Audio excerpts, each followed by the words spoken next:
The space around Earth looked like hell. Burning ships floated everywhere, the wreckage of human vessels mixed with the broken crystal forms of alien warships. But there were far more human ships destroyed than alien ones. Admiral Kim Tae-ho stood on the bridge of his battlecruiser, the Soul's Pride. His uniform was torn and dirty. Blood ran down his face from a cut on his forehead.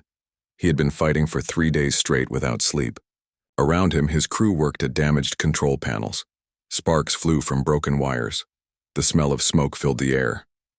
"Sir, we lost another squadron," said Lieutenant Commander Park Ji-woo. His voice was tired and sad. He looked at his screen, with numbers that kept getting smaller. "That's the Thunderwing group. All 12 ships are gone." Kim Tae-ho closed his eyes for a moment. Thunderwing had been led by his old friend from the academy. Now that friend was dead, along with over 300 crew members. The Admiral opened his eyes and looked at the main screen. The enemy fleet still looked huge and strong. The Krex Empire had come to destroy humanity. These aliens looked like living crystals that walked on 2 legs. They were taller than humans and much stronger. Their ships were made of the same crystal, material as their bodies. When light hit the ships, they sparkled like diamonds. But these diamonds brought only death. The largest Krex ship hung in space like a floating mountain. It was bigger than any city on Earth. This was their mothership, and inside it was a weapon that could destroy entire planets. The humans called it the Planet Killer. Right now, that weapon was charging up to fire at Earth. "How long until the Planet Killer is ready?" Kim Tae-ho asked. 20 minutes, sir," Park Ji-woo replied. "Maybe less. 20 minutes. That was all the time left for the human race." On the moon, Dr. Lee Nari watched the battle through the big telescope at the research station. She was the head of Earth's team that studied alien life. For years, she had hoped to meet aliens in peace. Instead, she was watching them try to kill everyone she had ever known. The Earth below her looked so beautiful and peaceful. The blue, oceans and white clouds made it look like a jewel floating in space. But soon, if the Planet Killer fired, it would be nothing but rocks and dust. "Doctor, the evacuation ships are having trouble," said her assistant. "The aliens are shooting at the civilian transports. Many families are trapped on Earth." Dr. Lee Nari felt tears in her eyes. Children were dying down there. Mothers and fathers were trying to save their babies, but there was nowhere to run. The Krex ships were everywhere. In space, Captain Yu Dongmin flew his fighter through the battle. His ship was called Phoenix 7 and it was badly damaged. The left wing had a big hole in it. The engine made strange noises, but Dongmin kept flying and fighting. He had lost his whole squadron hours ago. All his friends were dead. His best friend Sung Ho had died right in front of him when a Krex beam weapon cut his ship in half. Now Dongmin was alone, but he was not giving up. "All fighters, this is Phoenix 7, he said into his radio. "I'm going after the Planet Killer's main charging array. Who's with me?" "Phoenix 7. "This is Red Leader," came a voice. "I've got 5 ships left, we're with you." "Blue Wing here. 3 ships ready to go." Gold Squadron reporting. 2 ships still flying. It was not many ships against such a huge target, but it was all they had left. The Krex mothership was so big that it blocked out the stars behind it. The charging array for the Planet Killer looked like a giant crystal flower on the front of the ship. Energy was building up inside it. The crystal grew brighter and brighter as more power flowed into it. Dongmin knew this was a suicide mission. Even if they could damage the charging array, they would never escape alive. But if they did nothing, everyone on Earth would die anyway. At least this way, they might buy a few more minutes for the evacuation ships. "Remember, aim for the base of the crystal formations," Dongmin told his pilots. "That's where the power flows in." The small group of human fighters flew toward the massive alien ship. It looked like insects flying at a giant building. The Krex defense guns started shooting at them. Beams of red energy flew past the fighters. One beam hit Red 3 and the ship exploded in a ball of fire. "Keep going," Dongmin shouted. "Don't stop now." Back on the Soul's Pride, Admiral Kim Tae-ho watched the brave pilots on his screen. He wanted to help them, but his ship was too damaged to move fast enough. All he could do was watch and hope. "Sir, we're getting some strange readings," said Park Ji-woo. He looked confused as he stared at his instruments. "There's something coming in from the outer system." "More Krex ships?" Kim Tae-ho asked. His heart sank. They could not fight any more enemies. "No, sir, this is different. I've never seen readings like this before. Whatever it is, it's moving really fast, much faster than any ship should be able to go." Dr. Lee Nari saw it too on her telescope. A small dot of light was racing toward the battle. It was coming from the direction of Jupiter, but no human ships were supposed to be out there. All of Earth's fleet was here fighting and dying. "Run a full scan on that object," she told her assistant. "I'm trying, doctor, but it's hard to get a clear reading. The energy signature is very strange. It's like nothing in our databases." The unknown object kept getting closer. It was definitely a ship, but not like any ship humans or Krex had ever built. It was smooth and sleek, like it was made of flowing metal. No light showed on its surface, and it made no sound as it moved through space. Captain Dongmin was almost at the Krex mothership when he saw the unknown ship on his scanner. For a moment, he forgot about his mission. The ship was beautiful, in a way that made his heart race. It looked like it was alive somehow. "Phoenix 7 to all ships," he said. "Are you seeing this?" "We see it, Phoenix 7. What do you think it is?" "I don't know, but it's heading straight for the battle." The Krex had noticed the unknown ship too. Some of their weapons turned away from the human fighters and pointed at the new arrival. But the ship kept coming, and it showed no fear. On the Soul's Pride, Admiral Kim Tae-ho made a hard choice. With only minutes left before the planet killer fired, he had to decide if this unknown ship was friend or enemy. If it was another enemy, Earth was truly doomed. If it was a friend, maybe, there was still hope. "All ships, this is Admiral Kim Tae-ho," he said on the fleet channel. "Prepare to coordinate with the unknown vessel. We have nothing left to lose." The mysterious ship was getting very close now. Soon, everyone would know if Earth's last hope had finally arrived, or if this was just another way for humanity to die. The unknown ship did something impossible. Space around it started to bend and twist like water. A hole opened up in front of the ship, and it flew out of the hole like it was stepping through a doorway. The hole closed behind it, leaving no trace it had ever been there. Chief Science Officer Bae Soo-jin stared at her instruments in shock. "Admiral, that ship just traveled through what looks like a stable wormhole. Our science says that should be impossible with any technology we know." "Admiral." Kim Tae-ho looked at the readings. The energy levels were crazy high, but something about them seemed familiar. He could not put his finger on what it was, but he felt like he had seen these patterns before. "The ship is not responding to our radio calls," said Communications Officer Han Min-ho. He had been trying to contact the vessel for several minutes. "I'm sending signals on all frequencies, but they're not answering." The mysterious ship was now close enough to see clearly on the main screen. It was about the same size as a heavy cruiser, but it looked nothing like any human or alien ship. The hull was smooth and dark, with lines that curved in beautiful ways. It almost looked like it had grown instead of being built. Captain Yu Dong-min was still flying toward the Krex mothership when the unknown vessel passed by his fighter. It moved so smoothly that it seemed to flow through space, like liquid mercury. As it went by, Dong-min caught a glimpse through what looked like a transparent section of the ship's bridge. His heart nearly stopped. Through the clear section, he could see figures moving around inside. They were not aliens, they were human. But that was impossible. No human ship looked like this, and no human technology could create wormholes. "This is Phoenix 7 to fleet." "Command," Dongmin said quickly. "I just saw inside that ship. There are humans on board." "Repeat that, Phoenix 7, Admiral Kim Tae-ho replied. "Did you say humans?" "Yes, sir. I saw at least 3 people on the bridge, and they definitely looked human to me." Dr. Lee Nari heard this conversation on her radio at the moon base. She was studying the ship with her most powerful telescope when she noticed something that made her blood turn cold. Along the side of the dark hull, faint markings were becoming visible as the ship moved through the light from the sun. The symbols were human writing, but not like any she had seen on current Earth ships. They looked older somehow and more complex. But the really scary part was that she recognized some of them. Years ago, she had seen similar symbols in a classified government file about experimental ship designs that were never built. This can't be right, she whispered to herself. Those designs were theoretical. No one ever actually built them. The unknown ship suddenly stopped moving. It hung in space between the human fleet and the Krek's mothership, like it was making a decision about which side to help.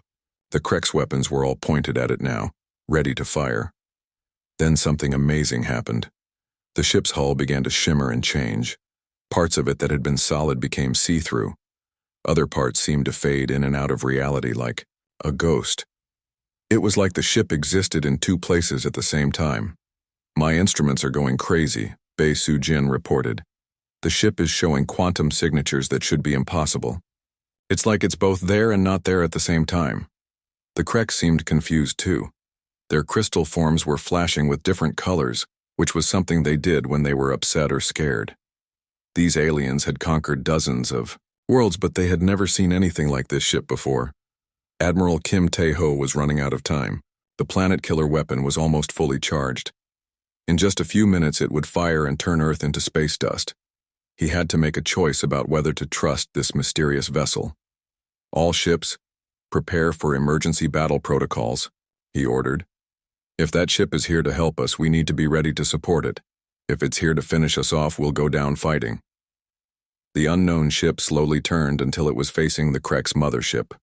As it did, more markings became visible on its hull.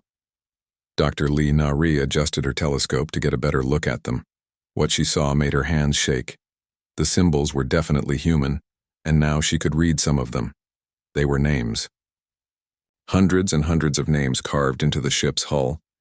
As she read them, she realized these were the names of people who had died in the war. Pilots, soldiers, civilians, all the people who had been killed by the Kreks were listed on this ship. But that was not the strangest part. The strangest part was that she could see her own name carved there too, and the name of Admiral Kim Tae-ho and Captain Yu Dong-min. The names of people who were still alive were mixed in with the names of the dead. What kind of ship carries the names of living people as if they were already dead? She wondered. On the bridge of Seoul's Pride, Han Min-ho suddenly looked up from his communications panel. "Sir, we're getting a signal from the unknown ship." "Put it on the main speaker," Admiral Kim Tae-ho ordered. Static filled the bridge for a moment. Then a voice came through, speaking in perfect Korean.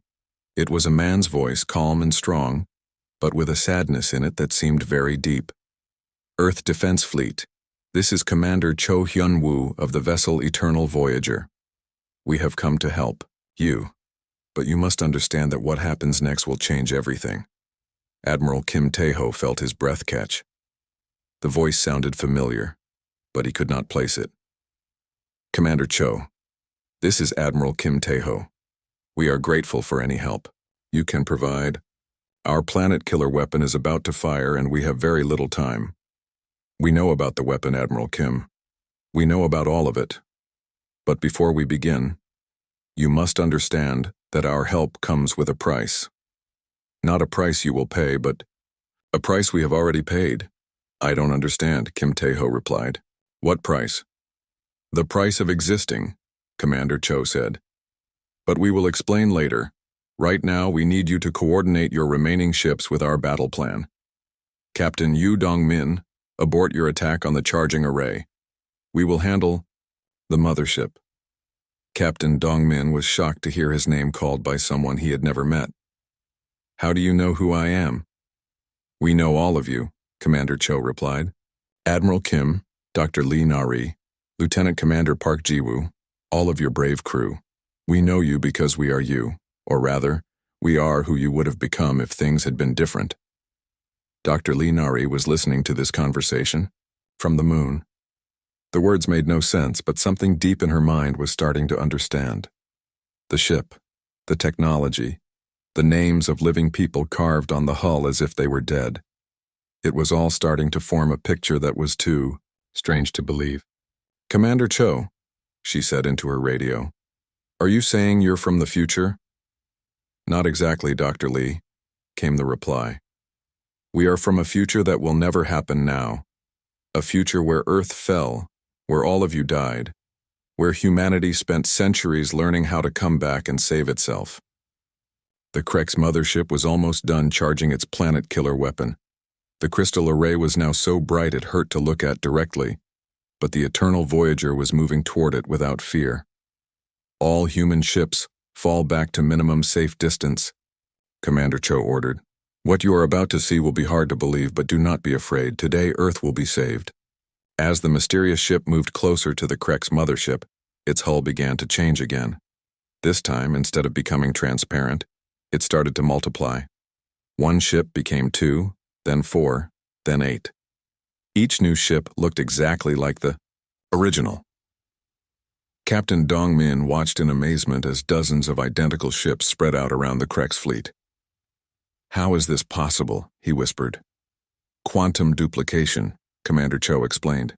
"We learned how to exist in multiple realities at the same time. Each ship you see is real, but they are all the same ship." The Krex were now flashing bright red with fear. They had never seen anything like this before. Their mighty fleet, which had destroyed so many worlds, suddenly looked very small compared to the growing number of human ships surrounding them. Admiral Kim Tae-ho realized he was watching something that would change the course of history. But he still did not understand who these people were, or how they had come to save Earth at the last possible moment. The planet-killer weapon reached full charge and prepared to fire. But the Eternal Voyager was ready for it. The moment the Krex planet-killer fired, everything changed. The massive beam of energy shot out from the mothership like a spear of pure destruction. It was bright enough to be seen from every planet in the solar system. This beam had destroyed dozens of worlds before Earth. Nothing had ever been able to stop it. But as the deadly energy reached the Eternal Voyager, something impossible happened. One of the ship's quantum copies moved directly into the path of the beam. Instead of being destroyed, the ship absorbed the energy completely. The copy glowed brighter and brighter until it looked like a small star. Then the ship fired the energy back. The Krex mothership had never had its own weapon used against it. The returned beam hit the crystal hull and cut through it like a hot knife through butter. Explosions bloomed across the massive ship as entire sections were torn apart. "Impossible," whispered Lieutenant Commander Park Ji-woo. His instruments could barely register what was happening. They just caught a planet-killer beam and threw it back. Admiral Kim Tae-ho watched the battle turn in seconds. The Eternal Voyager and its copies spread out in perfect formation around the Krex fleet. Each ship moved with precision that no human crew could achieve. It was like watching a deadly dance performed by ghosts. Commander Cho Hyun-woo's voice came over the radio again. "All Earth ships maintain your distance. We are about to begin the final phase." The Eternal Voyager ships began to glow with energy that hurt to look at directly. Weapons unlike anything humans had ever seen extended from their hulls. These were not lasers or missiles. They were something far more advanced. Captain Yu Dong-min had turned his fighter around to watch the battle. As he flew back toward the human fleet, one of the Eternal Voyager copies came alongside his small ship. Through the transparent section of the larger vessel, he could see the crew working at their stations. They all looked human, but something was different about them. They moved with a sadness that seemed to weigh them down. When one of them looked up and saw Dongmin's fighter, the man raised his hand in a slow wave. His face was filled with such sorrow that Dongmin felt tears come to his eyes. "Who are these people?" he asked himself. "And why do they look so sad even though they're winning?" The Krex fleet was in total panic now. These crystal beings had never faced an enemy they could not defeat. Their ships began to scatter, trying to escape from the trap the Eternal Voyager copies had created around them. Fleet Commander Kexthera, leader of the Krex invasion, sent desperate messages to his ships. The crystal formations on his body flashed with colors of fear and rage. His species had conquered half the galaxy, but now they were being beaten by creatures they thought were weak. "All ships, emergency retreat pattern 7, he commanded. "We must escape and report this to the Empire." But there was no escape. The Eternal Voyager copies had formed a perfect sphere around the Krex fleet.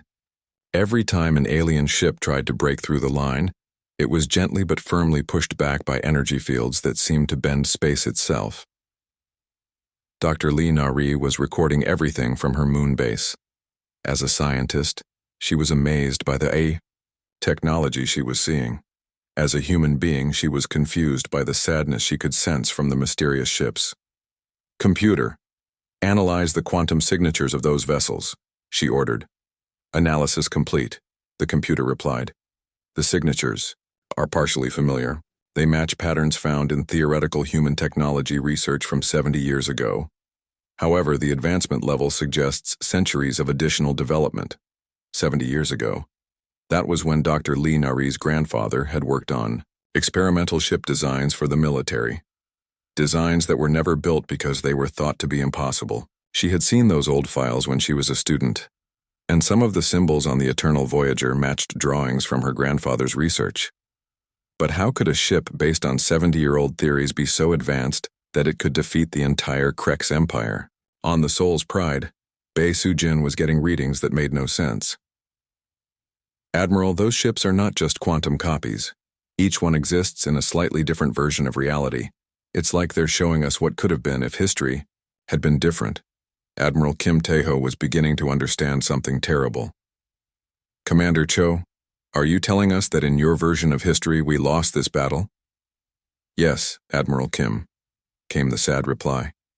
"In our timeline, Earth fell. Today, everyone you care about died. Your fleet was destroyed. Your planet was turned to ash, and the survivors spent centuries hiding in the dark spaces between stars. But you came back," Kim Tae-ho said. "You found a way to change history." "We found a way to create a new history," Commander Cho corrected. "But we cannot return to enjoy it. We exist only in the moment when the old timeline and the new timeline meet. After today, we will fade away like a dream." Captain Dong-min felt his heart break for these mysterious saviors. They had traveled through time and space to save people they would never be able to live among. They were giving up their existence so that Earth could have a future. The battle was almost over now. The Krex ships were damaged and trapped, but they were not destroyed.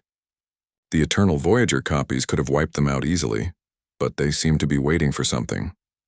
"Commander Cho," Admiral Kim Tae-ho called. "Why aren't you finishing them off?" "Because destruction is not the answer, Admiral. We learned that the hard way in our timeline. The Krex attacked humanity because they were afraid. They had never met a species that could match their technology, and fear made them violent. So what do we do with them? We remove their ability to hurt anyone else, but we do not become killers ourselves. Watch." The Eternal Voyager copies began to glow with a different kind of energy. Instead of weapons, they were projecting something that looked like a bubble around each Krex ship. The bubbles were not prisons, they were something much stranger. "Temporal isolation fields," Commander Cho explained. "Each Krex ship will be locked in a time loop. They will experience the same moment over and over, but they will be safe and unharmed. Someday, when they have learned to overcome their fear, the loops can be broken and they can return to their own space."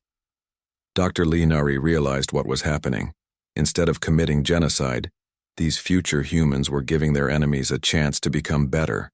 It was the most advanced form of justice she had ever seen, but the process was taking a toll on the Eternal Voyager ships. As the temporal fields grew stronger, the ships themselves began to fade. The quantum copies were becoming transparent, like ghosts that were slowly disappearing. "The temporal isolation is using up our remaining existence," Commander Cho said. His voice was getting weaker. "We do not have much time left." "Wait," Captain Dong-min called out. "Before you go, tell us who you really are. What are your real names?" There was a long pause. Then Commander Cho spoke one last time. "I am Cho Hyun-woo, son of a farmer from Busan. In my timeline, I became an admiral after you fell. Kim Tae-ho. I spent my life studying your tactics and wishing I could have fought beside you." Other voices joined in from the fading ships. "I am Chief Engineer Shin Bo-ra. I learned my skills by studying the wreckage of your ships, trying to understand how to build them better. I am Dr. Kang Soo-min. I spent my life preserving human culture after our world was destroyed, so that future generations would remember who we were. I am Captain Moon Jae-sung. I flew ships built from the salvage of your brave fighters, always wishing I could have been as brave as Captain Yu Dong-min. One by one, the crew of the Eternal Voyager introduced themselves. They were all people who had lived in the dark future after Earth's fall. They had spent their entire lives preparing for this one moment when they could save their past. The last of the Krek ships disappeared into its temporal loop. The Eternal Voyager copies were now so faint they could barely be seen. But their mission was complete. Earth was safe and humanity would have a future. Thank you, Admiral Kim Tae-ho said simply. Thank you for giving us tomorrow. Make it count, Commander Cho replied. His voice was barely a whisper now. Make the tomorrow we bought with our existence worth the price we paid. The ships faded, away completely, leaving only empty space where they had been. But the Krek's fleet was gone, trapped in time until they could learn to be peaceful. Earth was safe, and the war was finally over. Before the Eternal Voyager completely disappeared, something unexpected happened. A small shuttle bay opened on the side of the main ship, and a voice called out to the human fleet. Captain Yu Dong-min, Admiral Kim Tae-ho, Dr. Lee Nari, please, dock with us immediately. There are things you must know before we fade away completely. Captain Dong-min was closest, so he flew his damaged fighter toward the fading ship. As he approached, the Eternal Voyager became solid enough for him to land in the shuttle bay. The bay doors closed behind him with a soft hiss. When Dong-min stepped out of his fighter, he found himself in a space that looked both familiar and strange. The technology was clearly human, but far more advanced than anything from his time. The walls seemed to be made of flowing metal that shifted and changed like liquid. A man walked toward him from the shadows. He looked to be about 40 years old, with kind eyes and a face marked by years of sadness. He wore a uniform that looked like an advanced version of the Earth Defense Fleet outfit. I am Commander Cho Hyun-woo, the man said. Thank you for coming. We do not have much time before our existence ends, but there are things you must understand. How is this possible? Dong-min asked. How did you travel back in time? We did not travel back in time, Cho replied. We created a loop in time. Let me show you. Commander Cho led Dong-min through corridors lined with strange machines and displays showing equations that hurt to look at. They passed rooms filled with devices that seemed to exist in multiple dimensions at once. This ship was built using knowledge we gained after Earth fell in our timeline, Cho explained. For 300 years, the survivors of humanity lived in hidden bases among the asteroids. We studied every piece of Krek's technology we could find. We learned about quantum physics that your scientists have not discovered yet. They entered a large room that looked like a command center, but it was unlike anything Dong-min had ever seen. The walls showed images of space battles, scientific equations, and star charts of places he had never heard of. In the center of the room was a large sphere that seemed to contain a miniature universe. This is our temporal core, Cho said. It allows us to exist outside normal time, but only for a short while. We can create this moment where we save Earth, but we cannot stay to see what comes after. Admiral Kim Tae-ho's voice came through the radio. Commander Cho, we have Dr. Lee Nari here on a shuttle from the moon base. Can you bring us aboard as well? Of course, Admiral. Bay 2 is opening now. A few minutes later, Kim Tae-ho and Dr. Lee Nari joined them in the command center. Dr. Lee Nari immediately began studying the technology around her with the excitement of a scientist seeing impossible things. These quantum displays are showing calculations that are centuries ahead of our current knowledge, she said. How did you learn all this? A woman stepped out of the shadows to answer her. She was tall and thin with silver hair and hands stained with machine oil. Her uniform marked her as a chief engineer. I am Shin Bo-ra, the woman said. I spent my entire life taking apart Krek ships and learning how they worked. But more than that, I studied every piece of human technology that survived the destruction of Earth, including some very old research files that belonged to Dr. Lee Chang-soo. Dr. Lee Nari gasped. That was my grandfather. He worked on experimental ship designs for the military 70 years ago. Yes, Shin Bo-ra replied with a sad smile. In our timeline, his granddaughter became a famous scientist who preserved much of human knowledge after the fall.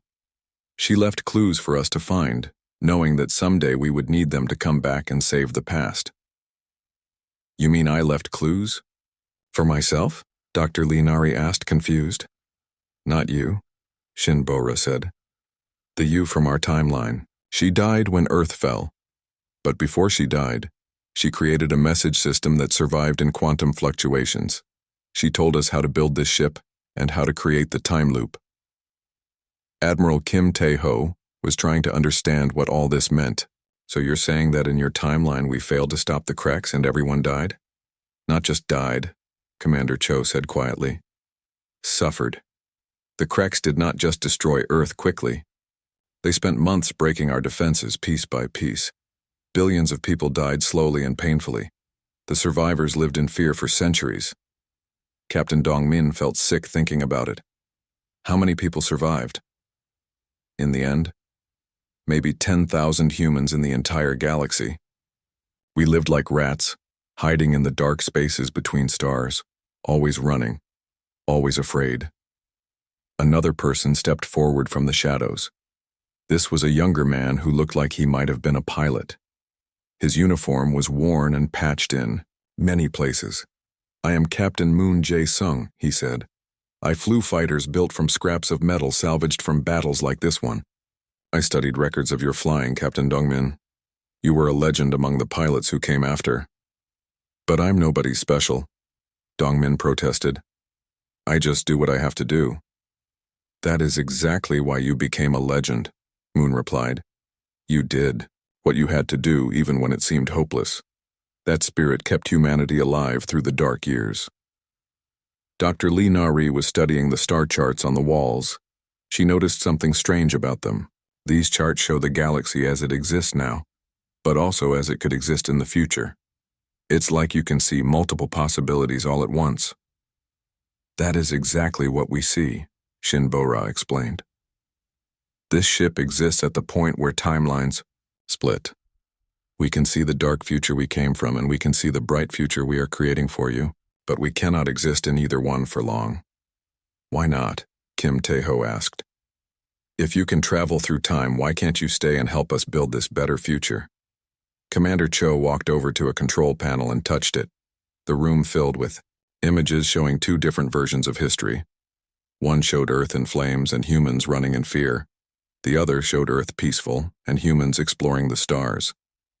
Because we are a paradox, he said. We exist only because our timeline was terrible. If we change history so that our timeline never happens, then we never existed to come back and change it. We are like a bridge between what was and what will be. Once people have crossed the bridge must disappear. But that's not fair, Dr. Lee Nari said. You saved all of humanity. You should get to enjoy the peace you created. We do enjoy it, Shinbora said with a gentle smile. We enjoy it by knowing that it will happen. Every child who will be born on the peaceful Earth we created. Every discovery that will be made by humans exploring the stars. Every moment of happiness that would have been lost if the Kreks had won. We carry all of that joy inside us. Captain Dongmin realized something. You could ask some of us to stay with you, couldn't you? To help maintain the time loop? Yes, Commander Cho said slowly. We could. One person could stay behind to help us complete the mission and ensure that the new timeline is stable. But that person would have to give up everything. They would never see the peaceful future they helped create. They would exist only in this moment between timelines. The room became very quiet. Everyone understood what this meant. Someone could volunteer to stay and help, but it would mean sacrificing their own chance at happiness to make sure everyone else could have theirs. Kim Tae-ho looked around at his companions. Dr. Lee Nari was young and brilliant, with so much to contribute to the peaceful future. Captain Dongmin was brave and strong, the kind of person who would be needed to explore the galaxy. I'll stay, Kim Tae-ho said quietly. No, Dongmin said immediately. I'll do it. You have a family, Admiral. You have children who need you. Actually, Dr. Lee Nari said, it should be me. I'm a scientist. I can help them understand the technology better. Commander Cho held up his hand. The choice has not been made yet. First, you must understand exactly what this sacrifice means, and you must know what will happen to the galaxy if our mission fails." He touched the control panel again, and the room filled with new images. These showed not just Earth, but hundreds of other worlds throughout the galaxy. Some were peaceful and beautiful. Others were burning under attack from enemies far worse than the Kreks. "The Kreks were not the greatest threat in the galaxy," Commander Cho said. "They were just the beginning. If humanity does not survive to become strong and wise, other species will fall to enemies that make the Kreks look gentle. The choice you make here will determine the fate of billions of lives on worlds you have never seen." The weight of this responsibility settled on the three humans from the past. They were not just deciding Earth's fate, but the fate of the entire galaxy, and one of them would have to give up everything to make sure the right choice was made. The three humans from the past stood in the command center of the Eternal Voyager, each knowing that one of them might have to stay behind forever. The weight of choosing who would sacrifice their future was almost too heavy to bear. Captain Yu Dongmin stepped forward first. "I've made my decision," he said. "I'll stay. I don't have a family waiting for me. My squadron is gone. This is the right thing to do." "No," Admiral Kim Tae-ho said firmly. "I'm the senior officer here. It's my responsibility to make sure the ITU mission succeeds. I should be the one to stay." Dr. Lee Nari shook her head. "You're both wrong. I understand the science better than anyone. I can help them complete the time loop properly. It has to be me." Commander Cho Hyun-woo watched them argue about who should sacrifice themselves, and his expression was sad but proud. "You see?" he said to his crew. "This is why humanity deserves to be saved. Even facing the end of everything, they fight about who gets to save the others." Chief Engineer Shin Bora stepped forward. "There is something you should know before you make this choice. The person who stays will not just fade away into nothing. They will become part of the ship itself, part of the quantum field that protects the new timeline. In a way, they will live forever, watching over humanity as it grows and explores the galaxy." "What does that mean exactly?" Dr. Lee Nari asked. "It means their consciousness will be preserved in the ship's quantum core," Shin Bora explained. "They will be able to see everything that happens in the new timeline. They will know if humanity finds peace, if children grow up safely, if explorers discover new worlds. They will be like a guardian angel, watching over the future they helped create." Captain Dongmin thought about this. To live forever, watching humanity spread across the stars, but never being able to touch or speak to anyone again. It was both wonderful and terrible at the same time. Admiral Kim Tae-ho looked at the young pilot and the brilliant scientist standing beside him. Both of them had so much to offer the future. Kim Tae-ho was older, and his best years of service might already be behind him. "I've made my decision," he said. "I'll stay with the ship." "Admiral, no," Dongmin protested. "You have so much experience. The fleet will need your leadership in peacetime." "The fleet will need your courage more," Kim Tae-ho replied. "And Dr. Lee Nari's intelligence. I'm just an old soldier. You two are the future." Dr. Lee Nari felt tears in her eyes. She had known Admiral Kim Tae-ho for years, and he had always been like a father to her. The thought of losing him was heartbreaking. But before anyone could say more, Captain Moon Jae-sung stepped forward from the crew of the Eternal Voyager. "Actually," he said quietly, "there might be another way." Commander Cho looked at him with surprise. "What do you mean?" "I've been thinking about the quantum equations," Moon said. "What if someone from our timeline stays instead? We're already fading away. If one of us anchors ourselves to the quantum core, it might work just as well. But you're already quantum locked to this moment," Shin Bora said. "You can't change your existence pattern now." "I can," Moon said with certainty. "I've been studying the temporal core since we arrived. I think I can transfer my quantum signature to stabilize the time loop. It would mean giving up what little existence I have left, but it would let these three return to their own timeline."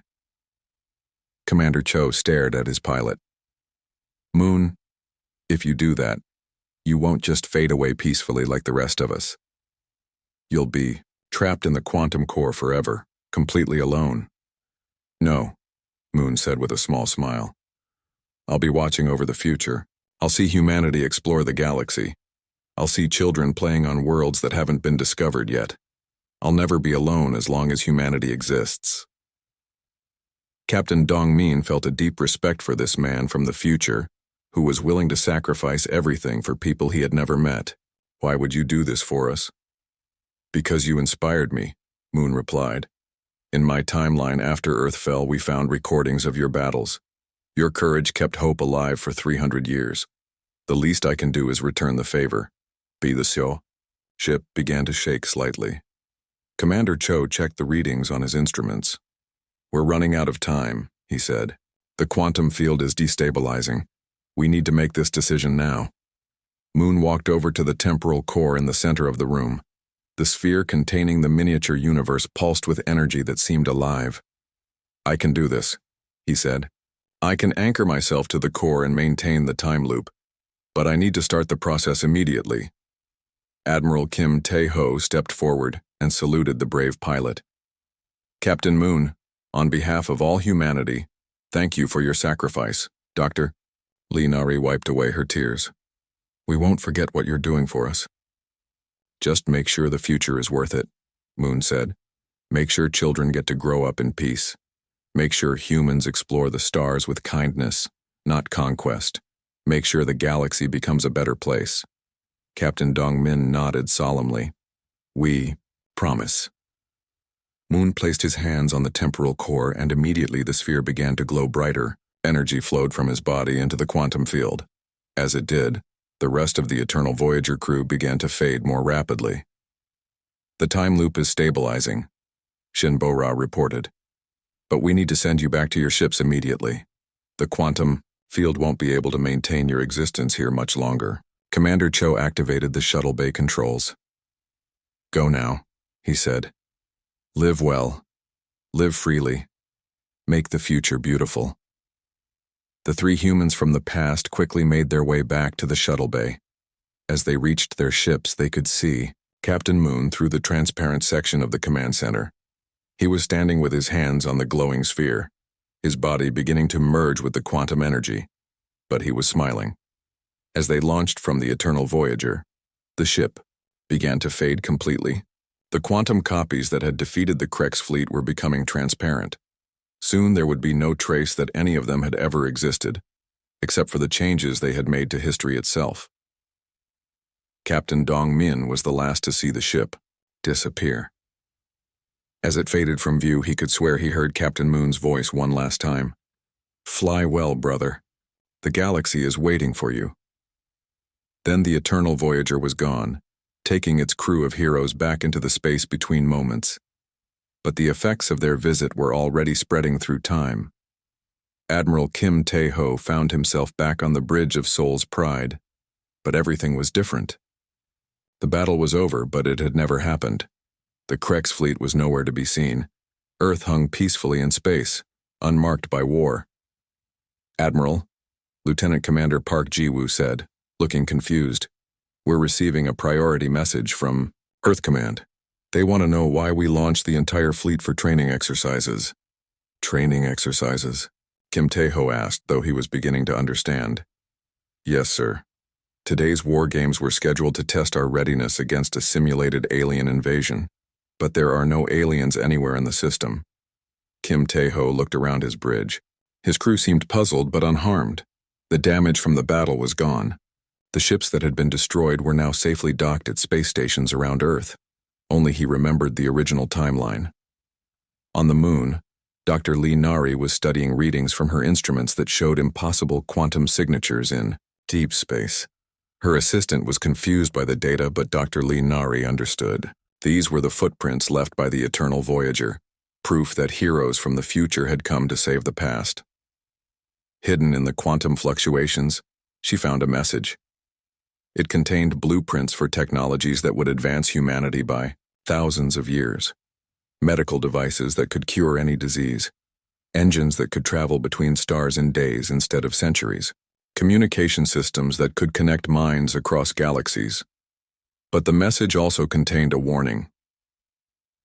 Use this knowledge wisely. The galaxy contains wonders and dangers beyond imagination. Be strong, but also be kind. Be curious, but also be careful. And never forget that the greatest strength comes from helping others. Captain Dongmin found himself in a new timeline where his entire squadron was alive and well. His best friend Sung Ho was sitting in the pilot's lounge, laughing at jokes, and planning shore leave. The war had never happened, so none of his friends had died. But Dongmin remembered them all. He remembered their sacrifice, and he made a promise to live in a way that would honor their memory. Years passed in the new timeline. Humanity used the advanced technology hidden in Dr. Lee Nari's quantum data to build a better civilization. They explored the galaxy not as conquerors, but as friends and teachers. When they met other species, humans remembered the lesson of the Kreks. They showed kindness to those who were afraid, and they used their strength to protect the weak instead of dominating them. Admiral Kim Tae-ho became the head of Earth's new Galactic Exploration Service. Under his leadership, humanity established peaceful relationships with dozens of alien civilizations. The galaxy became a place of cooperation instead of war.